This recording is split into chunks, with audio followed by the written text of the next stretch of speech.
How is it when I start these things?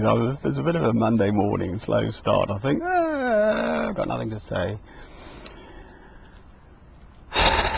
Well, in the first instance, I have my own thinking very clear.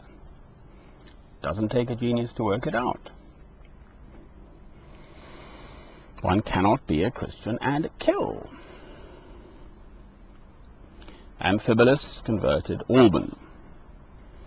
The story of St. Alban. Amphibolus was the Christian, and Alban then stopped killing. Because he stopped killing as a Roman centurion, bit of a problem, so he was martyred. He was the first martyr in Britain in the year about 203. They stoned Stephen. Us Christians are an awkward lot, because the world is wrong and false. That is at the heart of the matter. I am British, so somehow I'm back in England, not Scotland. Yes, I'm half Scottish by blood, but I'm mostly from London. I don't want to live in London. I can get to London from here. This is a peaceful little town, county town of Staffordshire. It's got all the shopping you need, choice of supermarkets, bank, you know, Boots, Smiths, post office, all that stuff, all laid on. Well, jolly dee. And here I sit, as it happens, in holy poverty, as it were. Brassic again.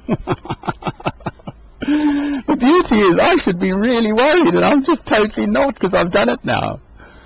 All I do is, I've got the Santium with a belt round my waist, I just tighten it up. I say I'm on a diet. And then some kind soul somewhere along the line, you know, gives me a few bob, and I go off and buy something, and I don't know how it works. It's quite extraordinary. I'm a big, strong fellow, and I could easily fast for a week. I'd hardly notice it, would I? No, it's doing my general health an extraordinary lot of good, actually. You try sleeping out, the floor becomes remarkably comfortable after a while. The old forest floor, it's all right. I mean, I wouldn't recommend it for a youngster, but I mean, I'm definitely not bewailing my lot. I've always wanted holy poverty, actually, like St. Francis. And I've always had money, in fact. So here's me looking at a flat, whereas, in fact, probably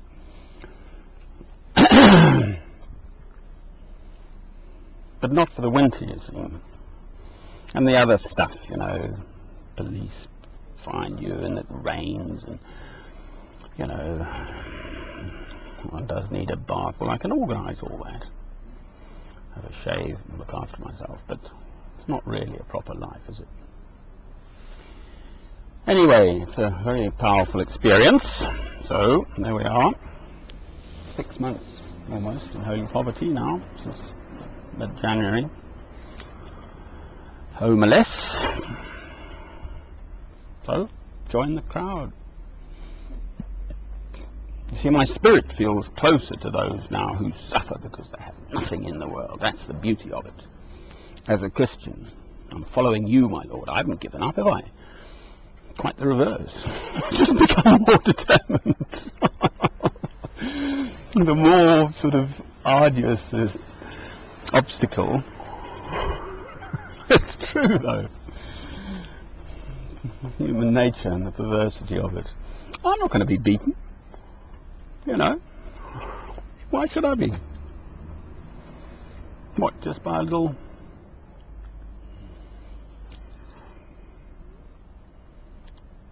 I mean, think how the miners were, for instance. Not just in the 80s, but going back, or down in Wales and stuff. You know, we had this poverty here in England. The Industrial Revolution and stuff. Real poverty. I mean, I can rely on, in a week's time, getting a little bit of money again. I've blown it on this on a computer, telephony thingy I've got now. Never mind. I love you, my Lord, with all my heart, soul, mind, and strength.